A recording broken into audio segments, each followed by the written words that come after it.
अंगों में हम लोगों ने अस्थाई भाव को पढ़ लिया था। अब आज हम लोग विभाव के बारे में पढ़ेंगे कि विभाव क्या होता है। हमने आपको पहले ही बताया था कि रस के जो प्रमुख 4 अंग हैं उसको हम लोग बारी बारी से एक बार पढ़ेंगे, उसके बाद फिर रस और अस्थाई भाव को पढ़ेंगे, ठीक ना। तो अस्थाई भाव के बारे में हमने पढ़ लिया था, 11 अस्थाई भाव हमने पढ़ लिया और उसके बाद 11 रस भी थे, उनको भी पढ़ लिया है। अब हम देखते हैं कि विभाव का क्या जो है इसमें योगदान रहता है या ये कितना महत्वपूर्ण है। तो विभाव कहते किसे हैं, सबसे पहले इसे देख लेते हैं। जो कारण में वो व्यक्ति भी हो सकता है या कोई पदार्थ भी हो सकता है, किसी दूसरे व्यक्ति के हृदय में अस्थाई भाव को जागृत या उद्दीपित करते हैं। यहाँ पर इस बात को ध्यान देना है कि ऐसा कोई कारण होगा, उस कारण कोई व्यक्ति भी हो सकता है या कोई पदार्थ भी हो सकता है जो किसी दूसरे व्यक्ति के हृदय के अस्थाई भावों को जागृत करने या उद्दीपित करने का कार्य करता है, उन्हें विभाव कहते हैं। अगर हम लोग देखें कि विभाव के जो भेद हैं तो वो विभाव के जो है मुख्यतः 2 भेद हैं। नंबर 1 आलंबन विभाव और दूसरा उद्दीपन विभाव। अब आलंबन विभाव किसे कहते हैं इसको समझ लेते हैं। जिस व्यक्ति अथवा वस्तु के कारण कोई भाव जागृत होता है। ध्यान देने वाली बात यह है कि ऐसे कोई व्यक्ति या वस्तु के कारण अगर कोई भाव जागृत होता है तो उस व्यक्ति अथवा वस्तु को उस भाव का आलंबन विभाव कहते हैं।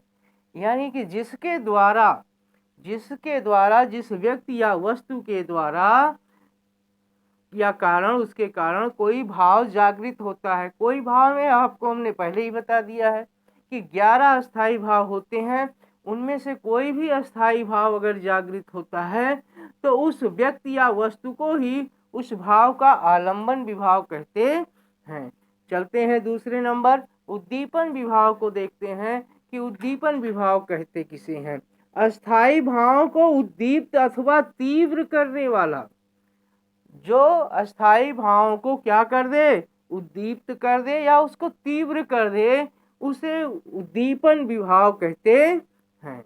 और ये आलंबन विभाव की चेष्टा तथा देश काल आदि को, आलंबन विभाव की जो चेष्टा है या देश काल है उसी को हम लोग उद्दीपन विभाव कहते हैं, ठीक ना।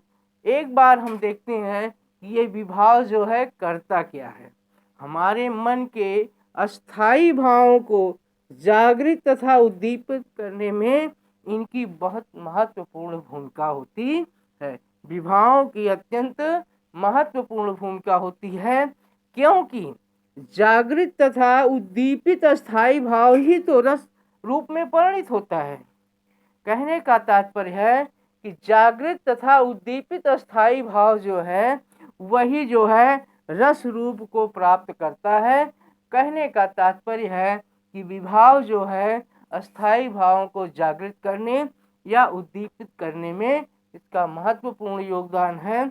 इसलिए जो है रसों के संबंध में जो है इसकी अहम भूमिका होती है, ठीक ना। हमारे विचार से आज का वीडियो आपको ज्ञानवर्धक लगा होगा। अगर ये वीडियो आपको ज्ञानवर्धक लगा हो तो इसे आप लाइक करिए, ज़्यादा से ज़्यादा अपने मित्रों में इसे आप शेयर करिए, और अगर इस चैनल पर आप नए हैं तो इसे आप सब्सक्राइब करिए, जिससे आने वाली वीडियोज़ आपको रेगुलर मिलती रहें और आपका ज्ञानवर्धन उत्तरोत्तर बढ़ता रहे। धन्यवाद।